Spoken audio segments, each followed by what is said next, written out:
bismillaahi raxmaani raxiim soo dhawaada saaxiibayaal magacaygu waa maxamed cabdicasiis darwiish maanta halkan waxaa ila fadhiya saaxiibkay Faysal Cabdullaahi Abaroone oo ah madaxa Ayra TV in badan barnaamijyada dhaqanka Soomaalida iyo cilmi baarista ku soo dhex jiray maanta waxaynu halkan ku yeelan doonaa program aan u bixinay baaha iyo biiro oo ah cilmi baaris oo Faysal Abaroone soo aruuriyay bal Faysal uu soo dhawow baaha iyo biiro waa maxay aad iyo aad baad u mahadsantahay mar kale waan ku faraxsanahay inaan barnaamij kale mug weyn aynu ka wada qayb qaadano ustaad Darwiish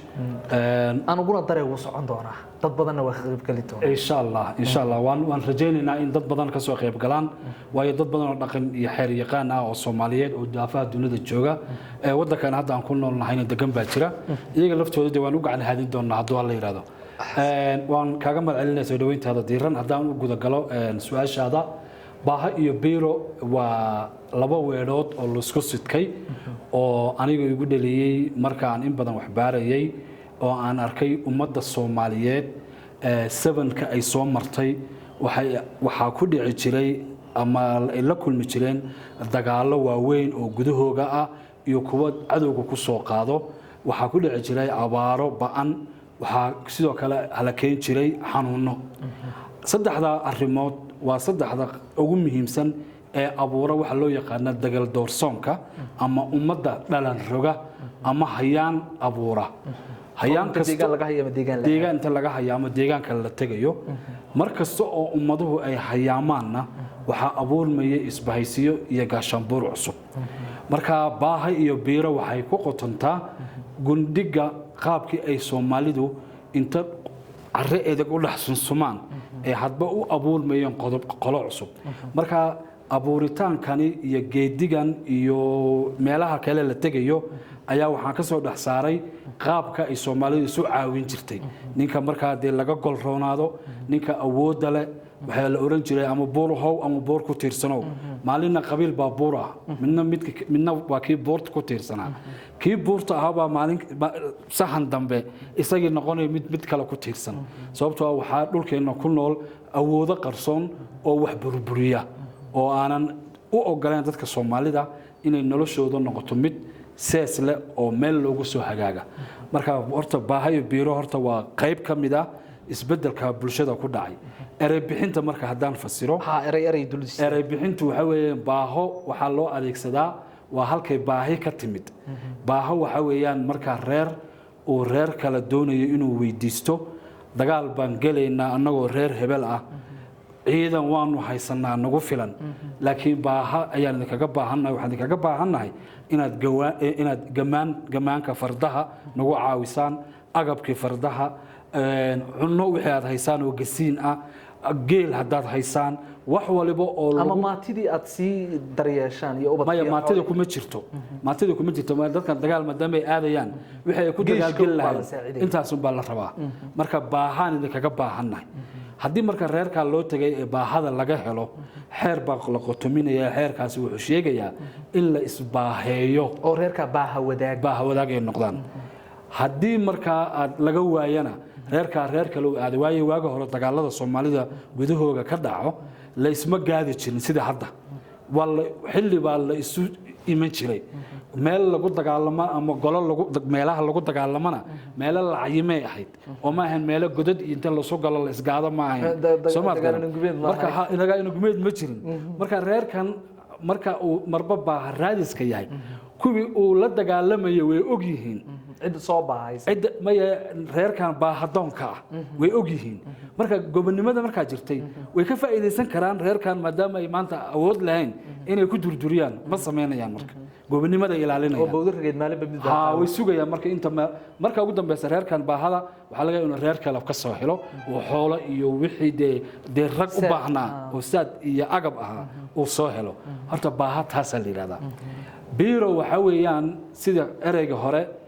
waan haysanaa wax waliba oo ciidankeena iyo dadkeena iyo wax nagu filan iyo waxaan maatada iyo reerka uga tagno laakiin ciidanka nagu yar marka ciidan baan u baahanahay ciidamada marka laba arrimood bay ahaayeen in ciidan reerkan ciidan doonka ah ee biira doonka ah ciidan lagu daro 100 nin 500 oo nin awoodda waxay ku xiran tahay reerka loo tagay 500 oo nin ee reerkan lagu daray ee lagu biiriyay markii dagaalka ay galaan haday guuleystaan laba waji bay yeelanayeen guushaasi inay qayb ka noqdaan oo reerka lagu biiriyay ciidamadu ay la nagaadaan oo reerka ka mid noqdaan wixii maalinta ka dambeeya oo ay reerkan ay biiriyeen ay ka mid noqdaan ku milmaan axdi baana la qoranayaa maalin heblaayo oo reerkaana biiriyeen oo dagaalka aan ku guuleysanay ayaanu reerkan inagu soo biireen axdigaas la qorayaa amba waxaa dhacaya raggii dagaalka ka soo haray inta amaan dhiman ama dhaawac tirin inay inta ka soo noqdaan oo reerkii ay ka yimaadeen dib ugu noqdaan dabadeedna reerkii la biiriyay ay axdi iyagana qortaan oo axdigaa uu noqdo in iyagana maalintooda kuwan ay biiriyaan iyagana ilaa maadaama hore loo biiriyay marka halkaas ay ka imanaysaa biirada marka iyaduna soo maad fahmin marka biiradu waa dhiig ku biirin waa xoog awood ku biirin baahaduna waa calaf ku biirin haddaan si kala waa sidaa marka labada nooc maadaama ay jireen haddana labadaasi waxaa ka sii baxayay faruuc badan oo markale aan ka hadlayno marka wuxuu leeyahay abaanduuluhu wuxuu leeyahay reer hebelow markii labada arrinba laga waayo reer hebelow baahana idinka weyne biirana idinka weyne marka meel baa lagu kala qoranayaa ninkan maalinta uu asagana baahan yahay oo intaa u baahan yahay ayaa isagana meel loo farxaa marka waxay yiraahdaan xarash Soomaan xarash baa loo hayaa Faysal wada ku watee baahada iyo biiradu maxilli ay prominent ahayd baa jirtay iyo xilli ay dabar goday because hadda waxaynu u guurnay nidaam modern ah oo isteediyaynu kala noqonay wax badan ba isbedelay social media ba wax badan bedelay baahada iyo biiradu ayama xilligeebay ahaayeen يعني نلش الصومالي قيب كأهل. بهذا بيرضو. هل سميت سيجرا متى؟ ولو يجران لكن يجوا وجه كلا لا يجران. حليلة يجران وبيحكوا جميستها كهري. جميستك أنتوا نوع ما كونوا جداد. وضعك كبيرات. كونوا جداد بقول أفرز ديتن كي خلين تركي شركة أفريقيا نجا عن قيب كأهين أنتوا صندعين ويجران. صوبتوا صومالي دو أود بدن اسمه أمين. أو وحل تكنولوجيا اللي كنت أعلمه نيوال بوه هستي. لكن جميستها مركو يمد ده حب يمد كانوني يمد واحد رندور ولا عيا يمد إلى الدنيا ده حتى رجال قلبتك واحد ما ضده ده هي علاقة كان واصلة إلى الدنيا ده رجال قلبتكو مركي ورما اللي هيستي لما كان أود بدنين لكن ما هي الدنيا ده كوك بسدين تكنولوجيا كان عصر يخوب كان رندور ولا عيا هي الديارة ده عند عمادي كان دولة هي مراكب تن بلايد وصوت تورس يا دون كوك بسدين سومالي ده مركها ما دام جميستي مركو يمد أنت أقول بدن كهري ما ده جميستا رأي راعي جميستيجا وأنا أقول هي كونفري وقوي قلبت با يعني وحي هلان عن قبض بوحي كهلان جميستا باهي بيرو بهالكاس كهلان هالكاس يجوا كهلان ما قرأتي لكن باهي بيرو iyadoo oo dhutiyaysa oo waji kala leh oo la cilmiyeeyay oo la reemagaaleeyay wali way jirtaa iyadoo si kala ah waayahay barnaamijkaaga cilmi baaristaada waxa yagleel iyo gundhig u ah barnaamij la yiraahdo sahankii guratada oo ah yagleelidii gudiga ugaaratada Soomaalidana waxaad u kala saartay ugaarata iyo Soomaalida waxa marka koobaad loo kala soolayay gurato yani waxa weeyaan waa gurato iyo ugaarato marka qodobkan waxa la yiraahdaa sabankii guratada dad baa u yaqaan qaraabatada u yaqaan iyo ugaaratada marka guratada marka laga hadlayo waxa weeye waa gurato iyo caws gurato iyo xaba gurato marka iyagu waxa weeye waa gathering kuwa la yiraahdo waa hunters and the gathering Soomaan dunidu markii laga yimid waxa loo yaqaano dad xorti weyneed iyo jabkii weynaayay nabiga nuux alayhi salaam iyo isbedelkii dunida ku dhacay dadka waxa weeyaan labadaas loo kala saafi jiray gurato iyo ugaarato Soomaad garan adduunyaduna way soo maraan waa lagu faanaa marka guratada marka aynu ka hadlayno waa saddexda ugaaratadana waad ogtahay dabatada dadka jilaabatada ah iyo dadkan ugaadha eriyada oo iyaguna dhowr nooc ah noolayaasha badda iyo biriga iyo badda inta doonta mid walbana wuxuu leeyahay xeerar aan dib ka sheegi doono iyo suugaan ay curiyeen abwaanadii guratada iyo abwaanadii ugaaratada oo aad moodid in Soomaalidu ay baadka saartay la qariyay waayo Soomaalidu dadka inta badan waxa lagu soo koobay anagu xoolo dhaqataanahay baa la yiraahdaa waana waxyaabaha xoolahaydii baan dominant waxyaabaha qaladaadka keenaya isirka ama xirfadda Soomaalidu ma ahan yani xoolo dhaqato ma aha marka xoolo dhaqato way jirtaa oo beeraley baa jirto oo gurata jirto oo ugaarata jirta marka ugaaratada iyo guratada beeraleydii baa iminka dariiqi ku badbaadayso oo la leeyahay labadan waa laga saaray labadan iyaga meesha waa laga saaray laakiin still way jiraan way jiraan laakiin suugaantoodii iyo xeerarkoodii iyo boqoradoodii iyo gabdhihii caanka ahaa ee baxay iyaga ay yani ka dhashay ee yani baarka firi jiray wixii dhan waa la qariyay halka marka waxa ka baxay farci ama dhaqankii dhabta ahaa ee aadamaha uu ku faanayay oo hunters and gatherers aha oo adduunku uu ku faano maanta marka Mareykanka la joogo Mareykanka dalkan Kenya dadka maanta Kenya jooga ee guratada ah ama ugaaratada ah waxa way waa la ilaaliyaa magacdoodii iyo dharkoogii madxafyada yaalaan laakiin anoo kuweena waan dabar goynaa Faisal halka dib baan ugu noqonaynaa intaynu barnaamijkan ka sheekeysanaynay waxaad aynu wadaagnay baahada iyo beeradu deegaanada Soomaalida inay qayb ka mid ah process qofku markuu especially beerada qofku markuu deegaan uu qariib ku yahay intuu yimaado bulshada ka mid noqonayo waxa jiray hab la marin jiray waa sida bal ay meelo badan waxa ka jiray ama dabar ka jiray dhaqamo qurux badan iyo caado waxa jira dhaqan iyo hiddo iyo caado laakiin iminka inta waa isku qaadnaa caadooyinka iyo dhaqamada iyo hiduhu waa kuwa isu halbowlo furan oo inta badan ilaaliya jiritaanka dadka agabkooga sidee u fakaraan sidee u feedhaan sidee xoolaha u dhaqdaan sidee maartay dadka waayeelka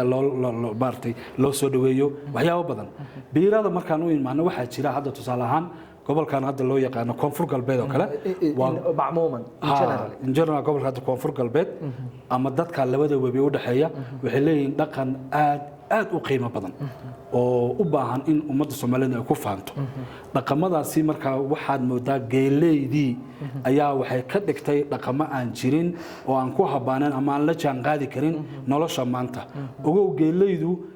saameyn badan ayay mid maskaxeed iyo mid aragti iyo mid siyaasadeed bay ku yeelatay dad badan oo Soomaaliyeed oo maanta ay ahayd in ay iyagana hogaamiyaan hadduu fiirso inay iyagana hogaam waayo ninka dhaqanka adag leh oo xirfadda leh oo wax fahansan oo wax soo saar kale ayaa dunida hogaamiya oo ilbaxa ah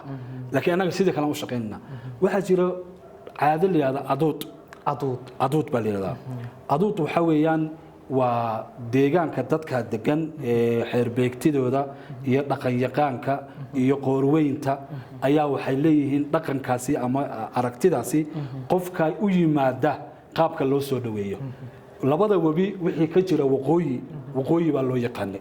ilaa hadda hiiraha taa ku dar gobolada dhexe bari galbeed waqooyi baa loo yaqaanay waxaa dhacda marka in dagaalada ugu badan ay dhinaca ka dhici jireen gaar ahaan gobolada dhexe xataa waxa la isku yiraahdaa gobolada dhexe inta badan waxa la isku yiraahdaa xataa mudug kaliya ma ahan iyo galguduude xataa dhulkan loo yaqaan doollo la yiraahdo maanta oo xadka la mariyay ee dudub iyo galaadi iyo wardheer iyo dhulkaasi waa gobolada dhexe central bikantay markii greater Soomaaliya marka laga hadlayo dadka marka deegaanada ka yimaada markay u yimaadaan xeer beegtidan iyo labada webi dhacdooda degan ee ummadda qiimaha badan ee digil iyo mirfil يعني وحال إيجي دت كان وحيهين كو ما جيل قاد باي أو مرق جيل سوق هذا أو مارتي يقانو ده أو فايلنس إيري كي يمد من بوني أو علمي يقانو هو دول كي يكون ولا واي كسو هيامي با من بحده هو فلك يقانو هو حدقيسك يقانو أو إسقلفته ده حبابها من مرير شبي oo nin ama rag ay la soo baxsadeen maatidii iyo xoolihii iyo gamaankiiba waa la kala saafayay ilaa 10 nooc baa loo kala dhigi jiray marka dadka qof waliba marka la helo qofku ahaa ayaa guurtidu waxay u saaraysaa guddi guddidaas wax la oranayay qofkan inuu run sheegayo iyo in kale habdhaqankiisa hal soo baaro way qofka habdhaqankiisa laga gartaa qofku ahaa iyo sidoo uu nool yahay haduu uu gaangis ahaa oo uu yiraahdo gaangis ma yahay wadaad baan ahaa hadii nin gaangis oo tukanaynin oo quraan aqriyeen waa la soo ogaanaya mugta marka inta la soo ogaado oo la soo helo ayaa waxa xeer beegtidii baa loo yeeraya guurtidii golihii ay u saareen xeer beegtidii baa loo yaqaanaa xeer yaqaanka ahaa xeer beegtidii waxa leeyahay war ninkan wuu u qalmaa ama uma qalmo way iyaga eegaya marka wuu u qalmaa in lagu biiriyo dadka oo reerka uu la noolaado mise uma qalmo shuruuduhu waxa kamid ahaa habdhaqankii uu sheegtay hadii been noqoto haduu been noqdo oo ma qalmi karo waxa kale oo shuruudaha kamid ahaa awoodda qofkan uu u leeyahay cidda uu sheegtay tusaalan wuxuu yiri abaanduulan ahaan jiray ciidamadan hogaamin jiray marka haduu abaanduulaya waxa la laylinaya waxa loo dirayaa shaqo guri waxba la tusaya meelaha la leeyahay ka booda libaaxiye meel ku xareeyeen baa la geenay yani ma ahayn wax fudud sida maanta qofka in la iska qaato ma ahayn hadii marka uu ku dhaco imtixaankaasi waxa weeyaan waqti baa loo qabanaya xeer beegtidii qaar kamid ah waxa jira xal mastuurka ilaaliya oo qofkan inuu noolaado oo ogal marka waxa loo eegayaa qaybtii naxariista markii bilo iyo sanado ka soo wareegto oo qofkii madluun noqdo oo bulshadu la qabsan waayo haddana waxa leeyahay qofka soo u noolaado ila maadaama uu magan noo yahay bal haddana xeer kale loo eegayaa ugu dambeyn haddii qofkii marka xeerku ku soo guuleysto waxa loo qabanayaa haddana waqti bilo iyo sanado in uu community-gu ka mid noqday oo san wax dhiba u keeni karin hadduu wax dhiba u keenin dhibca u biiraya marka ilaa heer marka ugu dambaysa uu qayb ka noqdo jaangoynta deegaanka dagaalka la aadayo talada la goynayo marka wax la qaybsanayo waxaas oo marka qayb buu ka noqonaya ugu dambeyn wuxuu noqonayaa waxa laga yaabaa inuu intuu processka ku jiro isaga iyo wiilkiisa iyo wiilku dhalay 3 fac inay processka maraan baa suurtagal ah adaa ku watee halkan sheeka isoo xasuus nin la yiraahdo ayax dhowre oo reer mudug ahaa gaar ahaan ciidkan doolo sax ma qaan inuu baaha kula joogiyo inuu biiro kula joogay deegaan buu bulshadiisa ka tirsanaa gabayada dagaalka u tiriya waagi Soomaali rabash madayse nin walaalkiisa baa gacan ka dhacdo oo neef xoolaa uga dhacdo ninkii neefka lahaa baa yiri ii gudo guurtidii way isku yimaadeen waxay dhaheen war ninkaas ina la dagaalgali jiray hogaamiyaha ahaa waxa ka gudan mayno intiiba maqla asagoo koonfur jiray waana yimid gabay buu tiriyay وليا قبانيمان نينك إيجا دمعي إيجا سال مرض قدر كإله إيجوما قبان قاري حرادة وريا أنا حاجة أنا قبل لا يوسق قادم لا يوسق قادم مركا أو تمان سوق بصد قوسش أنا وكجور بيش أنا دقة دقته بوتك ديجان كمر كل دقي بحال شيء كواعي من أبروسيس كانوا مريا وماشي شيء كذا أي شيء كذا لينك كتاعي سود وين واحد نبت قليو إنه ضدك كم من نقدنا واحد لكن جيت كتلادو لو